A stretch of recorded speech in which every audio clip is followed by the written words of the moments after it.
नमस्कार दोस्तों, आप देख रहे हैं सरकारी जॉब भर्ती। और आज का जो हम लोग टॉपिक पे देखेंगे प्रयोगशाला परिचारक भर्ती के अंतर्गत जो होने वाला एग्ज़ाम है उसके सिलेबस के अकॉर्डिंग पर है, जिसमें साइंस का एक पार्ट है गति यानी कि मोशन। तो ये जो गति से संबंधित कुछ ऐसे महत्वपूर्ण प्रश्न हैं जो कि आपके हर एग्ज़ाम में आता है। आप देखना, गति वाला जब भी प्रश्न आता है उसमें न्यूटन से संबंधित प्रश्न रहता ही है।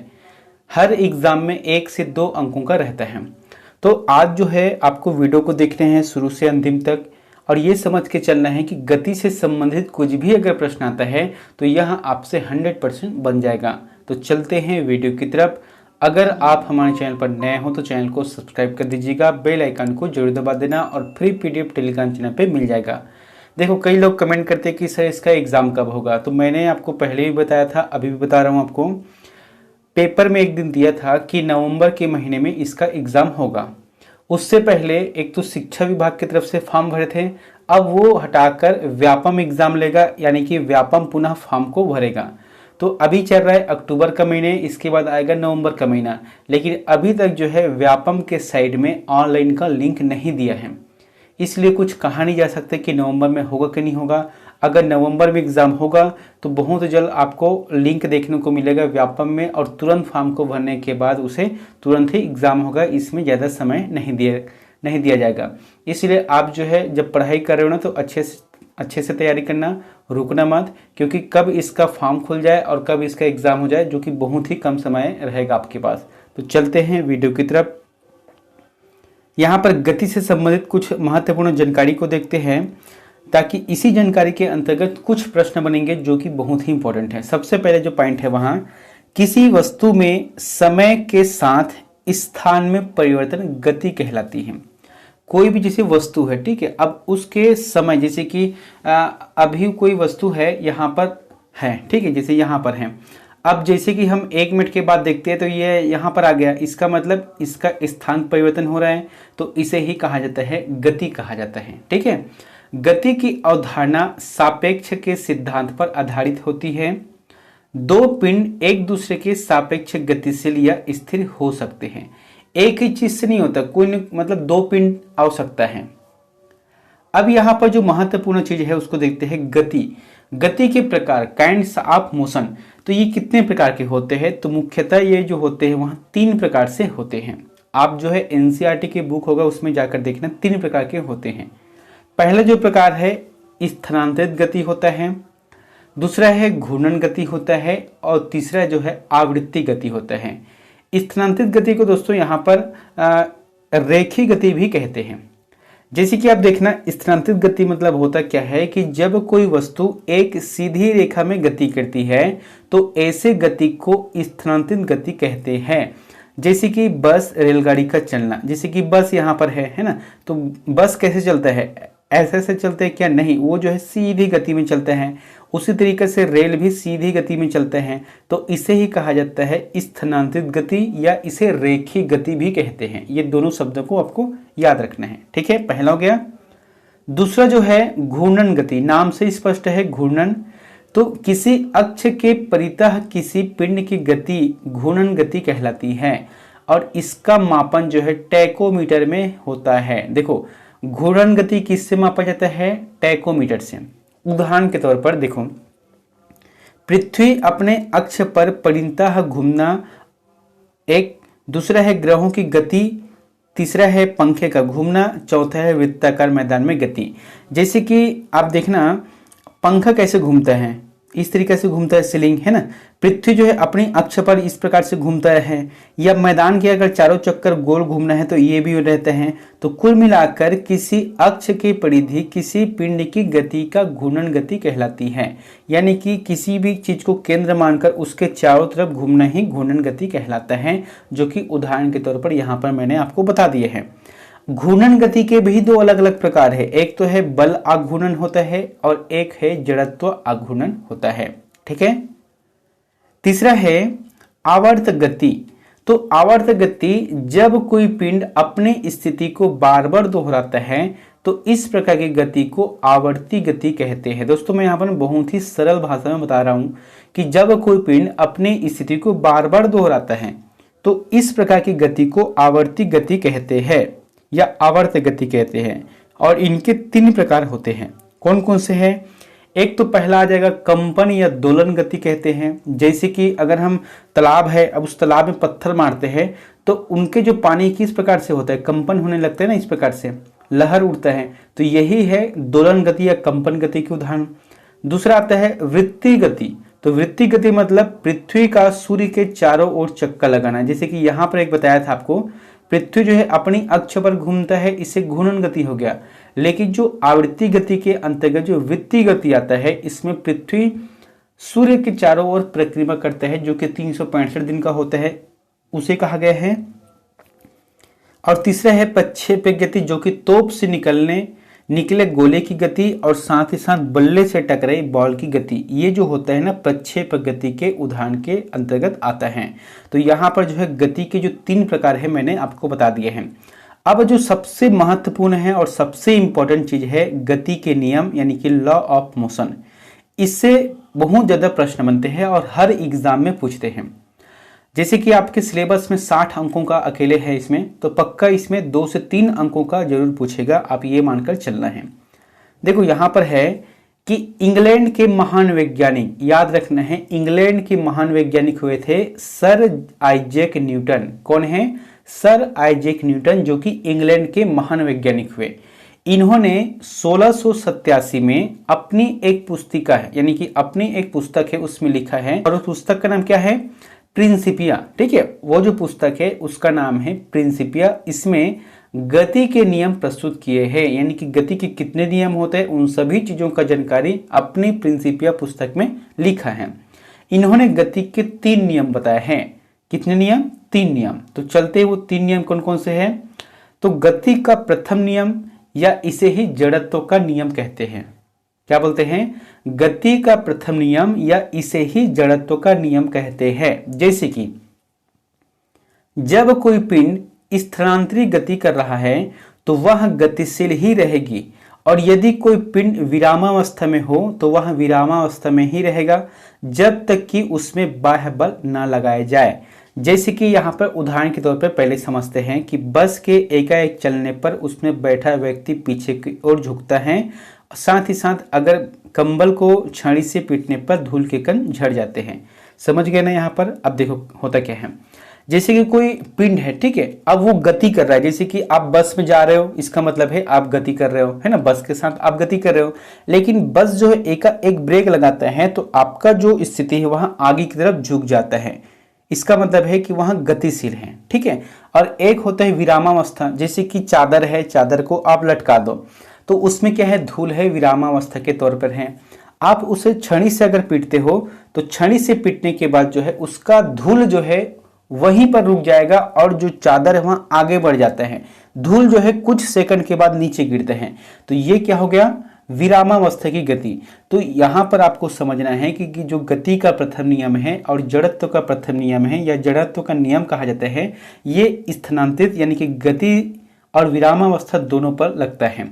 कंबल को छड़ी से पीटना है और बस का एकाएक रुकना, ये सभी इनके उदाहरण के अंतर्गत आता है। दूसरा जो नियम है गति का द्वितीय नियम, किसी पिंड पर लगने वाले बल का मान पिंड के द्रव्यमान एवं बल की दिशा में पिंड में उत्पन्न त्वरण के गुणनफल के बराबर होता है। जैसे कि आप देखना क्रिकेट में, मतलब क्रिकेट के खेल में तेजी से आती हुई गेंद को पकड़ते समय खिलाड़ी अपने हाथ को पीछे की ओर खींचता है। जैसे कि आप सभी ने क्रिकेट खेला होगा, तो जब भी हम कैच लेते हैं या बॉल को पकड़ने की कोशिश करते हैं तो अपने हाथ को पीछे की तरफ खींचते हैं। इससे होगा क्या कि वो जो गेंद है वह आसानी से आपके हाथ में आ जाता है, यानी कि वो जो गति है, वो जो डिस्टेंस में आ रहा है, जो स्पीड में आ रहा है, उसे हम मेंटेन करने का कार्य करते हैं। अगर हम हाथ को, जैसे गेंद यहाँ से आ रहा है और हाथ को हम आगे बढ़ाते हैं तो वो गेंद जो है कभी भी नहीं हाथ में पकड़ नहीं आएगा हाथ में, वो बाहर चले जाएगा। ठीक है। दूसरा ये है कि सर्कस में जो कलाकार रहते हैं ना, वो सभी नीचे में क्या रखते हैं? जालीदार गद्दे, मोटे गद्दे बिछाकर रखते हैं, ताकि अगर वहां से गिर जाते हैं तो गिरते ही वहां पुनः उछलकर ऊपर चला जाए। तो ये जो होता है वहां गति के द्वितीय नियम के आधारित पर होता है। ठीक है। अब जो तीसरा नियम है इसे भी देखते हैं। गति का तीसरा नियम, या इसे ही कहा जाता है क्रिया एवं प्रतिक्रिया का नियम, या ऐसे भी कह सकते हैं क्रिया के विपरीत प्रतिक्रिया। प्रत्येक क्रिया के बराबर और विपरीत प्रतिक्रिया होती है। जैसे कि उदाहरण के तौर पर है रॉकेट का उड़ना। आप देखना रॉकेट जब भी उड़ता है तो वह जिस मतलब गति से आगे बढ़ता है उस गति से अपने पीछे की तरफ धुआं छोड़ता है, आगे छोड़ता है, ताकि उसी प्रतिशोध में उसी जो मतलब कह सकते हैं प्रेशर में वह आगे बढ़ता है। ठीक है, जैसे कि नाव खेने में, आप जैसे नाव में बैठना, तो नाव में जितना आप चंपू को चलाओगे है ना, या हाथ को चलाओगे, या जो भी लकड़ी रहेगा उसे चलाओगे, तो वह नाव उसी रफ्तार से आगे बढ़ेगा। या जैसे आप जमीन पर चल रहे हो तो आराम से चलना है, तो फिर पैर और जमीन का जो संपर्क है वह धीरे से हो रहा है, एक दूसरे के प्रतिक्रिया हो रहा है। या दौड़ना है तो फिर ज़्यादा ढंग से होता है। तो ये सभी गति के तृतीय नियम के अंतर्गत आता है, जो कि इम्पोर्टेंट है। तो दोस्तों मैंने यहाँ पर जो गति से संबंधित कुछ महत्वपूर्ण बता दिए हैं, तो आप इसे जरूर पढ़ना, बहुत ही इंपॉर्टेंट है, बहुत ही अच्छा टॉपिक है। तो चलते हैं वीडियो की तरफ। इससे बाहर और कुछ नहीं आएगा। ठीक है, तो पहला प्रश्न है, किसी भी स्थिर या गतिशील वस्तु की स्थिति और दिशा में तब तक कोई परिवर्तन नहीं होता जब तक उस पर कोई बाह्य बल सक्रिय ना हो। यह किस नियम के तहत है? तो आपको बताया था, जैसे कि कोई वस्तु है विरामावस्था में है या गतिशील अवस्था में है, तब तक उसमें कोई परिवर्तन नहीं आएगा जब तक कि कोई बाहर से और परिवर्तन ना हो। तो ये है न्यूटन के गति का प्रथम नियम। जैसे कि बताया था आपको, है ना, कंबल को सीधे रखना फिर इसको छड़ी से पीटना, तो विरामावस्था है। या चलती गाड़ी में का अचानक से ब्रेक लगना, ये भी गतिशील अवस्था है। तो न्यूटन के प्रथम नियम के अंतर्गत आता है। दूसरा है, न्यूटन के गति के तीसरे नियम के अनुसार क्रिया तथा प्रतिक्रिया से संबंध बल। यहाँ पर क्या बोला गया है? बल। तो आपको यहाँ पर जो चार ऑप्शन है उसमें देखना है क्या बोला गया है। इस चीज को पहले ध्यान से समझते हैं कि न्यूटन के गति के तीसरे नियम, हमको पता है उसके तीसरा नियम क्या है? क्रिया के विपरीत प्रतिक्रिया, यानी कि जितना क्रिया होगा उसके विपरीत में उतना ही प्रतिक्रिया होगा। तो बल जो होता है वह क्या रहता है? पहला ऑप्शन है कि हमेशा एक ही वस्तु पर लगे होने चाहिए, तो ये आंसर नहीं हो सकता। ठीक है, इसलिए इसको हम हटा देते हैं। भिन्न भिन्न वस्तु पर लगे हो सकते हैं, हो सकते नहीं, ये गलत है। तीसरा है, हमेशा भिन्न भिन्न वस्तु पर ही लगे होने चाहिए, तो ये जो बात है बिल्कुल सही है। तीसरा आप देखना, जैसे कि क्रिया के विपरीत प्रतिक्रिया, आप गेंद को, है ना, विक्की टेनिस जो गेंद रहता है उसे दीवार पे मारना, तो उसके लिए क्या गया? दो भिन्न भिन्न वस्तु आए ना, एक तो क्या है? गेंद है और एक ही दीवार है, या गेंद है और बैट है। तो ये क्या हुआ? दो भिन्न भिन्न अलग है। या ऐसे कह सकते हैं, जैसे कि आप चल रहे हो तो पैर का संपर्क किससे हो रहा है? जमीन से, यानी कि भिन्न भिन्न दो अलग अलग वस्तुओं का संपर्क हो रहा है, तभी जाके यहाँ होता है। कोई भी एक वस्तु से क्रिया के प्रतिक्रिया नहीं होता। तो इसका जो आंसर आ जाएगा सी नंबर सही रहेगा। ठीक है। तीसरा प्रश्न है कि प्रत्येक क्रिया के बराबर व विपरीत दिशा में एक प्रतिक्रिया होती है। यहाँ है, तो बताया था आपको, कोई भी क्रिया करो तो उसके मतलब विपरीत दिशा में एक प्रतिक्रिया होती है। तो ये जो है न्यूटन के गति के तीसरे नियम के अंतर्गत कहा गया है। सी आंसर सही रहेगा। बस प्रश्न को ना यही आसपास से घुमाकर पूछेगा आपको, बस आपको याद रखना है प्रथम नियम, द्वितीय नियम, तृतीय नियम उदाहरण के साथ कौन कौन से है, क्या क्या है, उन सभी को। उसके बाद प्रश्न कितना भी ज्यादा घुमा कर दे वहां बन जाएगा। जैसे कि जल में तैरना गति के किस नियम के संबंध कारण संभव है? जैसे कि आप जल में तैर रहे हो, ठीक है, तो जल में जब तैरते हैं तो उसको क्या होता है? हाथ से हम पानी को खींचने का कार्य करते हैं, या हटाने का कार्य करते हैं, या आगे बढ़ने का प्रयास करते हैं। तो यहाँ पर जो हम क्रिया कर रहे हैं इसके विपरीत भी एक क्रिया हो रहा है। इसका मतलब यहाँ गति के तृतीय नियम को दर्शाता है। अगला है, कोई पिंड तब तक विरामावस्था में ही बना रहेगा जब तक उस पर कोई बाह्य बल कार्य नहीं करता। यह कथन किसका है? तो किसका है कथन? कोई भी वस्तु जो है विरामावस्था में रहेगा जब तक कोई उसमें कोई बाह्य हस्तक्षेप ना हो। तो ये जो है न्यूटन का कथन है, और ये कहाँ का है? इंग्लैंड के महान वैज्ञानिक है। इसका पूर्ण नाम है सर आइजैक न्यूटन, और इन्होंने जो है गति का जो नियम है उसने अपने पुस्तक, क्या नाम है, प्रिंसिपिया, इसमें उल्लेख किया है। अगला है, किसी पिंड के उस गुण धर्म को क्या कहते हैं जिससे वह सीधी रेखा में विरामावस्था एवं एक समान गति की स्थिति में किसी भी परिवर्तन का विरोधी करती है विरोध करती है। तो ये जो है जड़त्व रहेगा, ठीक है, या इसे हम कह सकते हैं जड़त्व का नियम के अंतर्गत कह सकते हैं। 7वां प्रश्न है, गाड़ी खींचता हुआ घोड़ा किस बल के कारण आगे बढ़ता है। देखो मैंने आपको बताया था जैसे कि घोड़ा का जो पैर है अब वो क्या हो रहा है, जमीन से टकरा रहा है, यानी कि क्रिया के विपरीत प्रतिक्रिया हो रहा है, तभी जाके वहां आगे बढ़ रहा है। तो इसे जो है न्यूटन के तृतीय नियम के हिसाब से दिया गया है। तो यहां पर जो 4 ऑप्शन दिए गए हैं उसके हिसाब से होना चाहिए, इसका जो जवाब है वहां डी रहेगा, यानी कि पृथ्वी द्वारा घोड़े के पैरों पर आरोपित बल से है। मतलब यहां पर घोड़े द्वारा नहीं है, पृथ्वी द्वारा जो है घोड़े के पैर, जैसे घोड़े के पैर जब चलता है ना तो उसके पैर पर आरोपित बल के साथ ही यहां रहता है, जिसकी वजह से गाड़ी खींचता हुआ घोड़ा किसी बल के कारण आगे बढ़ता है। तो यही होता है जिसे हम कह सकते हैं क्रिया की विपरीत प्रतिक्रिया भी कह सकते हैं। तो आंसर जाएगा डी नंबर सही रहेगा, ठीक है। अगला प्रश्न है, चलती हुई बस में, यहां पर बस रहेगा, चलती हुई बस में जब अचानक ब्रेक लगती है तो उसमें बैठे हुए यात्री आगे की दिशा में गिरते हैं, इसके द्वारा समझाया जा सकता है। तो दोस्तों ये जो है न्यूटन के पहले नियम है ना, उसके हिसाब से जैसे कि बस चल रहा है, अचानक से ब्रेक मारा तो आदमी जो है आगे बढ़ जाता है, या बस खड़ी हुई है और आप बैठे हैं तो बस जो अचानक से जब चलता है तो आप जो है पीछे की तरफ चले जाते हैं। तो ये जो है न्यूटन के पहले नियम के अंतर्गत इसे दिया गया है। 9वें नंबर का प्रश्न है कि रॉकेट किस सिद्धांत पर कार्य करता है। बताना है रॉकेट जो होता है, जो लॉन्च करता है, वहाँ किस सिद्धांत पर होता है। जैसे कि रॉकेट जब चलता है तो अपने पीछे बहुत सा धुआं आगे निकलता है, तो यही जो है प्रेशर देता है तभी जाके वहाँ आगे बढ़ता है। तो इसका जो आंसर जाएगा न्यूटन का तृतीय नियम। दोस्तों मैंने आपको एक दिन बताया था गुरुत्वाकर्षण के बारे में जो पढ़ाया था, पृथ्वी का पलायन वेग कितना होता है। तो अगर आपको याद है पृथ्वी का पलायन वेग कितना होता है तो हमें कमेंट बॉक्स में जाकर जरूर बताएं, क्योंकि मैंने आपको जो है जब गुरुत्वाकर्षण के बारे में पढ़ाया था तो उसमें बताया था कि पृथ्वी का पलायन वेग जो होता है वह इतने पॉइंट इतना होता है। तो आपको कितना है वो कमेंट करके बताना है, ठीक है। 10वें नंबर का प्रश्न है, अश्व यदि एकाएक चलना प्रारंभ कर दे तो अश्वारोही के गिरने की आशंका का कारण है। तो अभी जस्ट बताया था घोड़े पर आप बैठे हो, अब घोड़े जो है अचानक से जब चलना प्रारंभ करता है तो आप जो है पीछे की तरफ गिर जाते हो।